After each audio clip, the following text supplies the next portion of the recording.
ஓம் சாய்ராம். ஸ்ரீ சாய் சச்சரித்திரத்துடைய அத்தியாயம் 16, 17 இன்னைக்கு பார்க்கலாமா? இதில் என்னெல்லாம் நம்ம பார்க்க போகிறோன்னா, துரித பிரம்ம ஞானம். இவ்விரண்டு அத்தியாயங்களும் சாய்பாபாவிடமிருந்து துரிதமாக பிரம்ம ஞானத்தை பெற விழைந்த ஒரு செல்வந்தரின் கதையை பற்றி கூறுவதாகும். முன்னுரை. முன் அத்தியாயத்தில் திரு சோல்கரின் சிறிய அளவிலான சமர்ப்பண விரதம் எவ்விதம் நிறைவேற்றப்பட்டு ஏற்கப்பட்டதென விளக்கப்பெற்றது. அன்புடனும் பக்தியுடனும் அளிக்கப்படும் எத்தகைய சிறிய பொருளையும் பாராட்டுதல்களுடன் ஏற்றுக்கொள்வார் என்று அக்கதையின் வாயிலாக சாய்பாபா அறிவுறுத்தினார். ஆனால் அதுவே பெருமையுடனும் இருமாப்புடனும் அளிக்கப்பட்டால் ஏற்றுக்கொள்ள மறுத்து விடுவார். தாமே சச்சிதானந்தத்தினால், அதாவது சத்து சித்து ஆனந்தம் முழுமையும் நிரம்ப பெற்றிருந்தமையால் வெறும் புறச் சம்பிரதாயங்களை அவர் பெருமளவு லட்சியம் செய்வதில்லை. அடக்க ஒடுக்கத்துடனும் பணிவான உணர்வுடனும் ஒன்று சமர்ப்பிக்கப்படுமானால் அதை அவர் வரவேற்று பேரார்வத்துடனும் மகிழ்ச்சியுடனும் ஏற்றுக்கொண்டார். உண்மையில் சாய்பாபாவை போன்ற சத்குருவை காட்டிலும் மிகுதியான தாராளம், தயை முதலான பண்புகள் அமையப்பெற்ற பிரிதொருவர் எவரும் இலர். அவரை சிந்தாமை கல்லுக்கோ, அதாவது நினைத்தவை அனைத்தையும் தரும் ஒரு அரும் பொன்மணி, கல்பக தருவிற்கோ, அதாவது விருப்பங்களை ஈடேற்றும் தெய்வீக மரம், காமதேனுவிற்கோ, அதாவது விருப்பங்களை ஈடேற்றும் தெய்வீக பசு ஒப்பிட முடியாது. ஏனெனில் நாம் விரும்பினவற்றை மட்டுமே அவைகள் அளிக்கின்றன.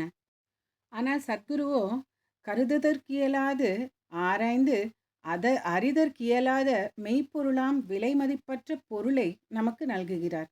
இப்போது சாய்பாபாவிடம் வந்து தனக்கு பிரம்மஞானம் அளிக்க வேண்டுமென்று மன்றாடி வேண்டிக் கொண்ட ஒரு பணக்காரரை சமாளித்து எப்படி அனுப்பி வைத்தார் என்னும் கதையை கேட்போம். தனது வாழ்க்கையில் மிகவும் சுபிக்ஷத்துடன் விளங்கிய பணக்காரர் ஒருவர் இருந்தார். துரதிருஷ்டவசமாக அவர் பெயர், இருப்பிடம் முதலியன குறிக்கப்படவில்லை. அவர் ஏராளமான செல்வம், வீடுகள், வயல்கள், நிலங்கள் முதலியவற்றை பெருந்திரளாக குவித்திருந்தார். பல வேலையாட்களும் சார்ந்து வாழ்வோரும் வாய்க்கப்பட்டவராக இருந்தார். பாபாவினது புகழ் அவர் செவிகளை எட்டிய போது அவர் தனது நண்பர் ஒருவரிடம் தனக்கு எவ்விதமான பொருளும் தேவை இருக்கவில்லை என்றும், எனவே அவர் சீரடிக்கு சென்று பாபாவிடம் பிரம்ம ஞானத்தை அருளும்படி வேண்ட போவதாகவும், அங்கனம் அதை அவர் பெற்றால் அது தன்னை நிச்சயம் இன்னும் அதிக மகிழ்ச்சியுடையவராகும் என்றும் கூறினார்.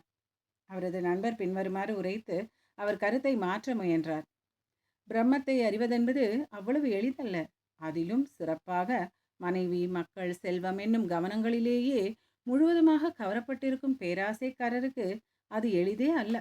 ஒரு பைசாவும் தாம் தர்மத்திற்காக ஈயா மனிதராகிய உம்முடைய பிரம்மஞான நாட்டத்தை யாரே திருப்தி செய்ய இயலும்?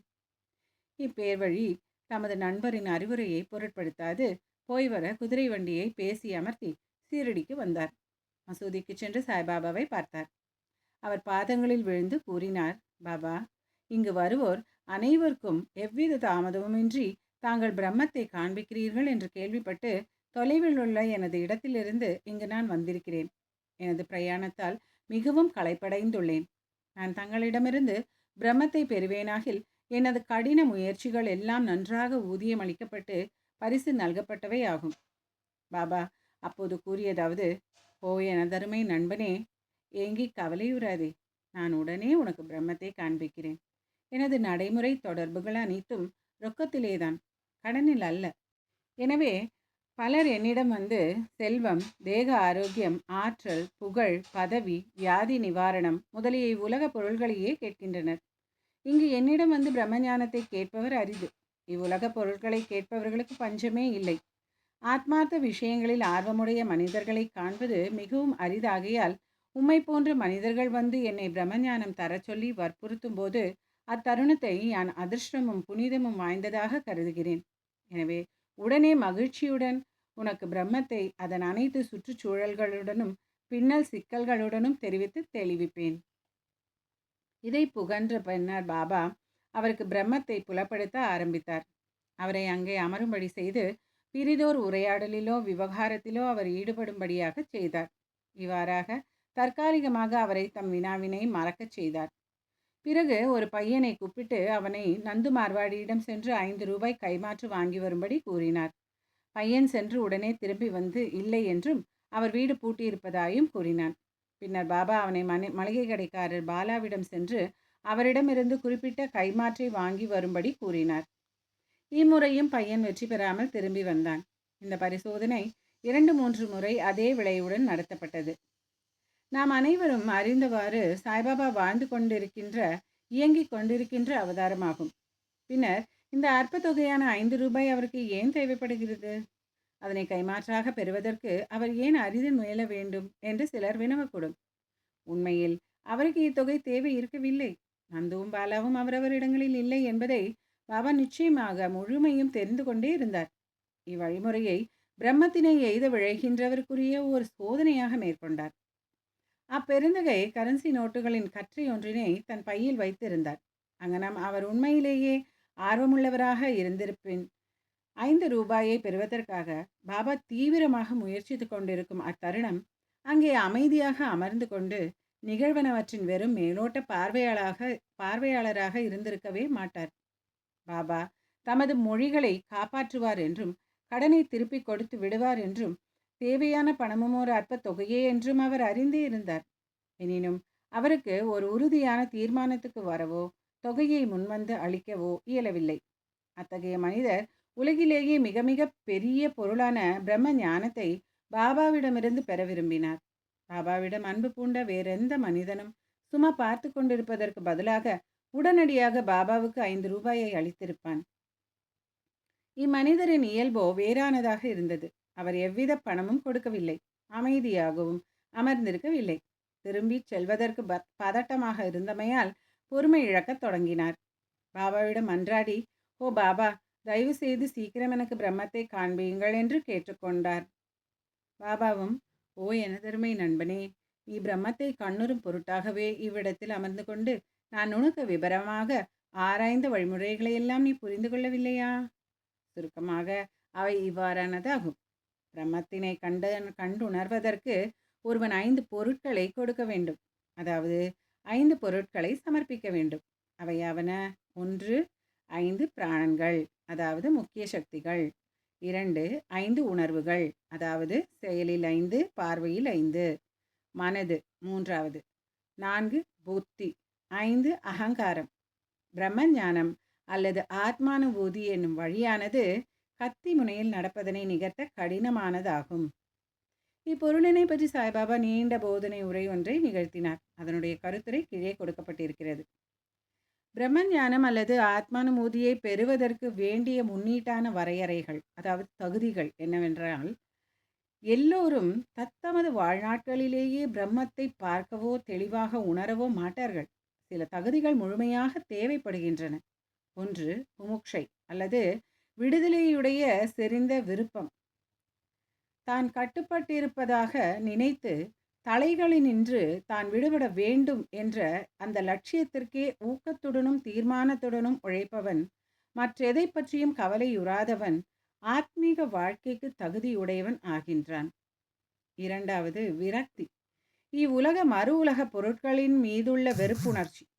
இகபரங்களில் அவன் தனது செய்கைகளால் விளையும் பொருட்கள், ஆதாயங்கள், கௌரவங்கள் இவைகளை ஒருவன் வெறுத்தாலன்றி ஆத்மீக ராஜ்யத்தின் எல்லைக்குள் நுழைய அவனுக்கு உரிமை இல்லை.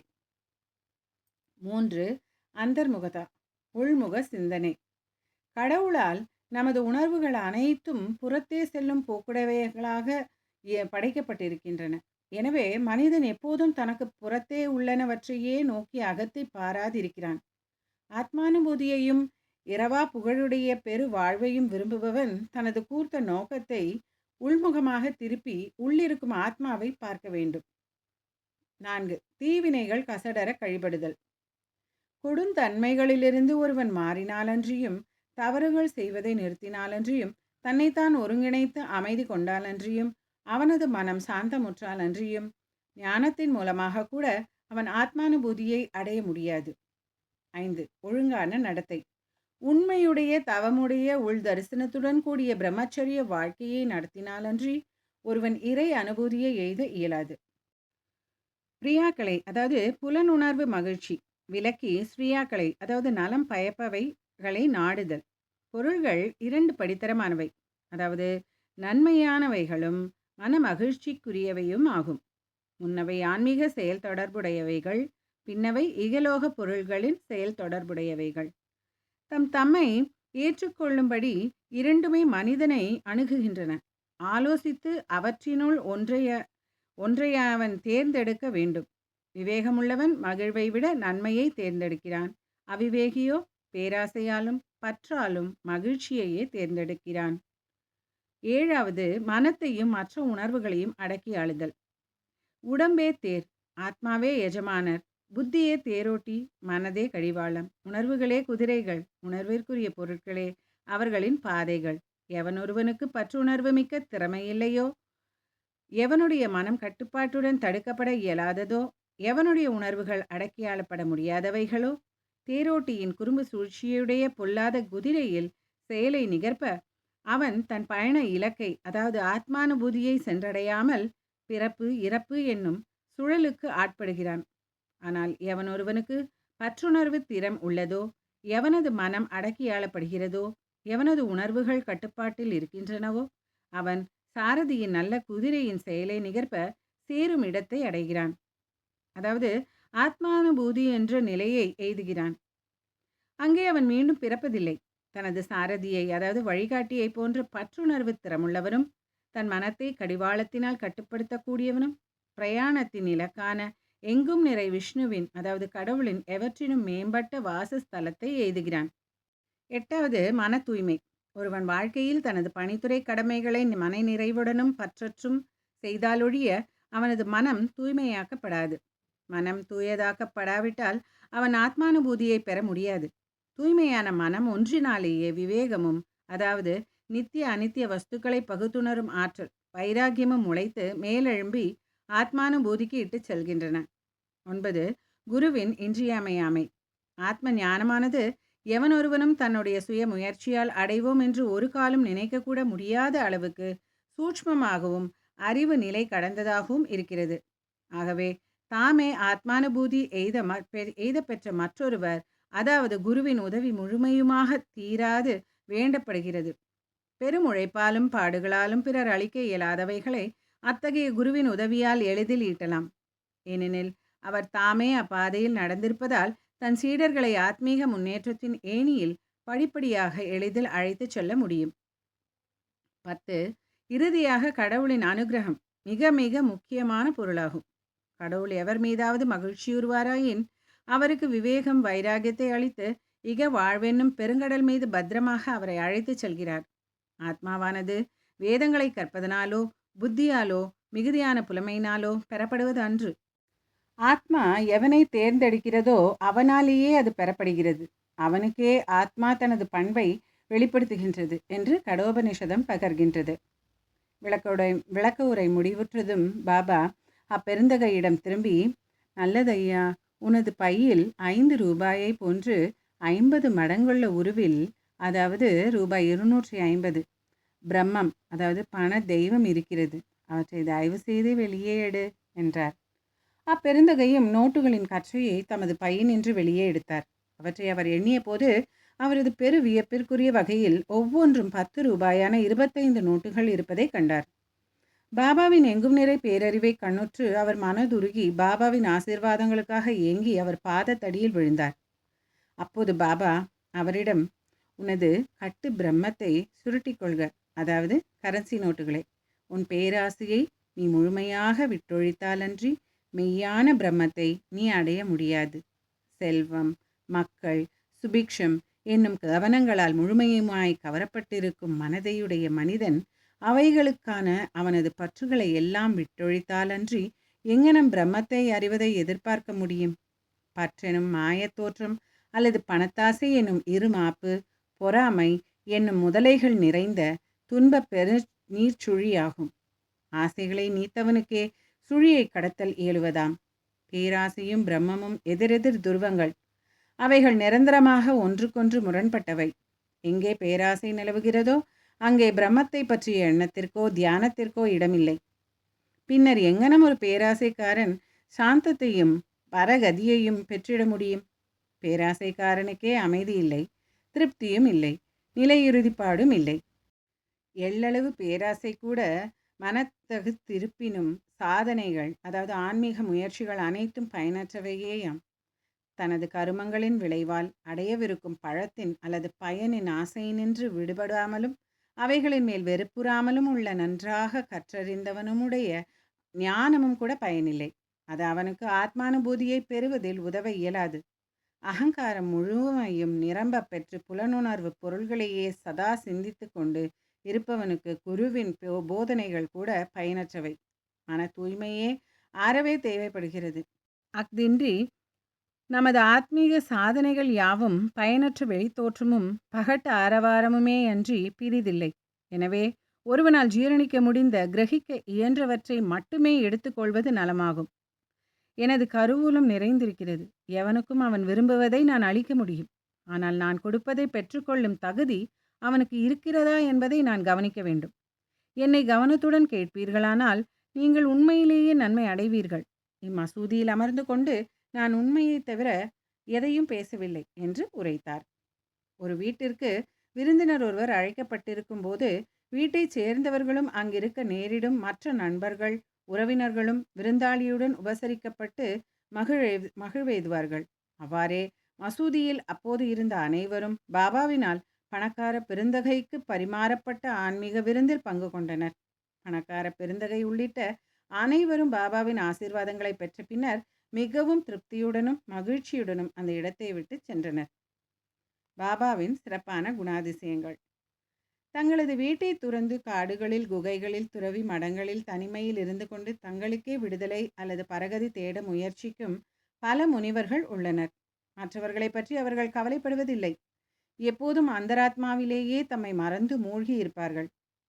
சாய்பாபா அவ்வகையை சார்ந்தவர் அல்ல. அவருக்கு வீடு இல்லை, மனைவி இல்லை, மக்கள் இல்லை, சேமை அண்மை உறவினர்கள் யாருமே இல்லை. எனினும் அவர் இவ்வுலகத்தில் வாழ்ந்தார்.